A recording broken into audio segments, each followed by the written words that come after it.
Welcome to lesson 5.4 for business calculus. Today we're going to talk about LHopitals Rule and elasticity of demand.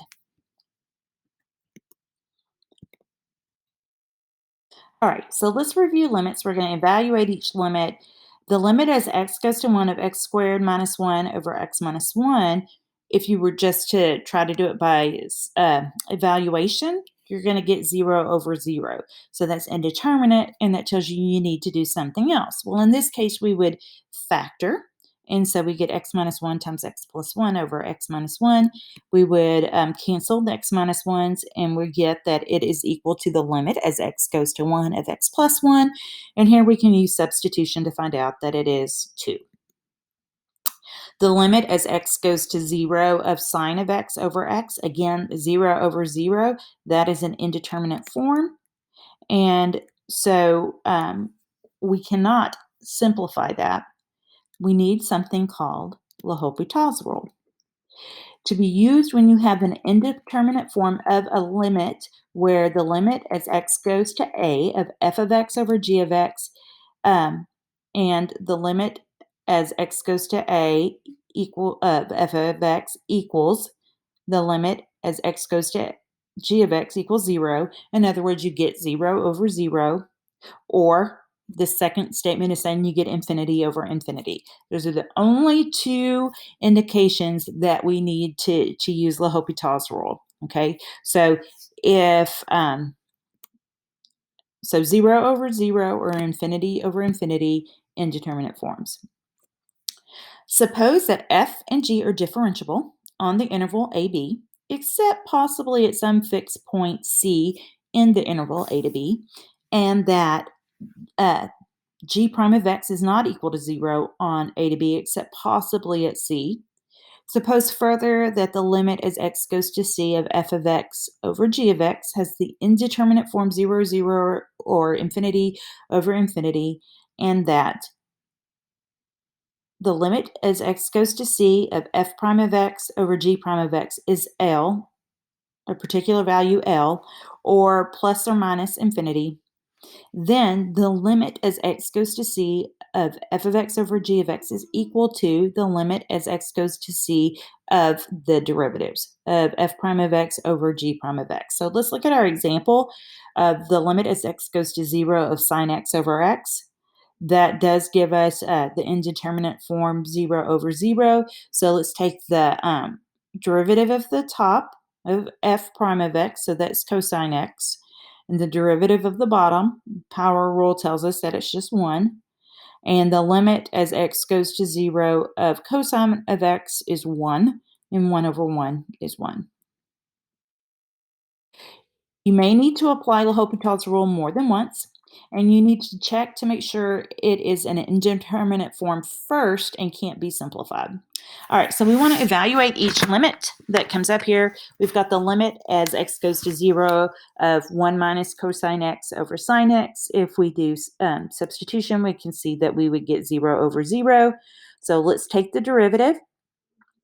The derivative of 1 is 0, and the derivative of cosine of x is negative sine x. So we have negative sine x, which is just sine x. The limit of sine x is cosine x. And so we would, at this point, try plugging in 0. And so sine of 0 is 0, and cosine of 0 is 1. 0 divided by 1 is 0. So our limit is 0. The limit as x goes to infinity of x squared over e to the x. If we try to evaluate by substitution, we're going to get infinity over infinity, so we can use LHopitals rule. The derivative of x squared is 2x. The derivative of e to the x is still e to the x. And so when we so we've got infinity over infinity, so we need to apply the rule again. The derivative of 2x is 2. The derivative of e to the x is still e to the x, but this time when we plug in infinity, we have 2 over infinity, which 2 over huge is going to be close to 0, so it's 0. The limit as x goes to 0 from the right of sine x over x squared is going to be 0 over 0. So we take the first derivative. and we have cosine x over 2x, and so we're going to get 1 over 0, which is infinity. Okay. All right. Additional indeterminate forms to consider are infinity minus infinity, 0 times infinity, 0 to the 0th power, 1 to infinity, and infinity to the 0 power. The goal is to change the expressions so that it is 0 over 0 or infinity over infinity when you do the limit, so that you can use LHopitals Rule.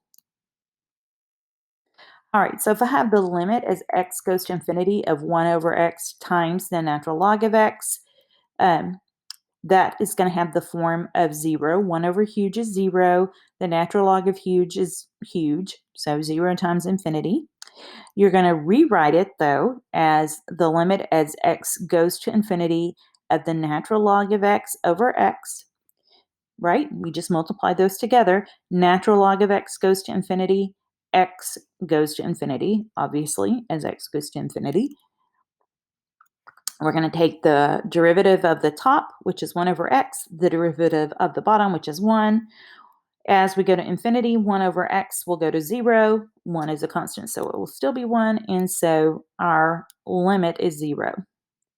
All right, let's think back about supply and demand, and we're going to introduce a new concept, which is the elasticity of demand.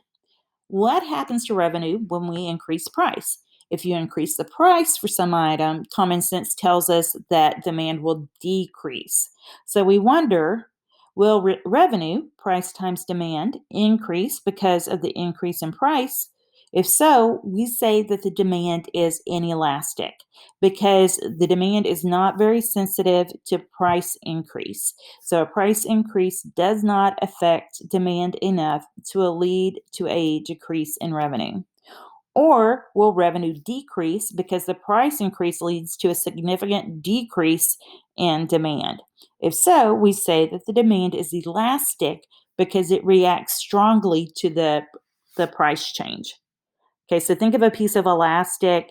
If you're pulling on it, it doesn't give very much. It's inelastic. It's not doesn't have a lot of give. But if you pull on it and it moves quite a bit, all right, then it's elastic. It has a lot of give to it. So saying something is elastic means there's a lot of give to it. If you increase the price, okay, the decrease is going to, and the demand is going to be significant. All right. So elasticity of demand is a percentage decrease of demand per percentage increase in price. And so E is given by the formula negative dq dp times P over Q. We say that demand is inelastic if E is less than 1 and is elastic if E is greater than 1. It has what's called unit elasticity if E is equal to 1. All right, so let's look at an example where the demand equation is quantity equals 35,000 minus 3 times the price. So our rate of change, dq dp, is going to be the first derivative of q is a function of p, so q prime of p, which if you look over here, 35,000 is a constant, so that has a derivative of 0. Negative 3p has a derivative of negative 3 with respect to p. So elasticity for this particular situation is going to be negative dq dp times P over Q. So we're going to have negative times negative 3 times P, okay, that's our P, over our Q, which is 35,000 minus 3P. All right, so note that you need demand, which is quantity, as a function of price to be able to do this. So say that P is 3,000. And if we plug that in, you'll get that E is 9 over 26. So the demand is inelastic. So a price increase leads to an increase in revenue.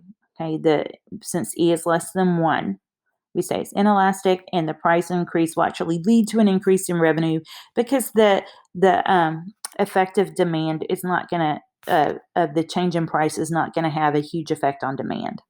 However, if the price is $10,000, if you plug that in for P, you get E equals 6. So demand is elastic at that price. So price increase leads to a decrease in revenue because it decreases demand so significantly at P equals 10,000. All right, so here is a chart interpreting elasticity of demand. So if the elasticity is between 0 and 1, we consider it inelastic. Demand is not sensitive to changes in price at the price that we're at. That is, percentage change in price produces a smaller percentage change in demand. So a price increase will increase revenue. If E of P is greater than 1, if our elasticity measure is greater than 1, we consider the item to be elastic at that particular price point. And so that means demand is sensitive to change in price. That is, the percent change in price produces a larger percentage change in demand. So a price increase will actually decrease revenue because even though you're charging more per item, the demand, the number of items people want, decreases at a higher rate than the change in price can make up. If the elasticity is equal to 1, we call that unit demand. And so a percentage change in price produces the same percentage change in demand, and the revenue stays the same. Okay, friends, so go ahead and print out your problem set and try what you can. If you have burning questions, you know where to find me. Otherwise, I will see you in class. Thank you for watching the video.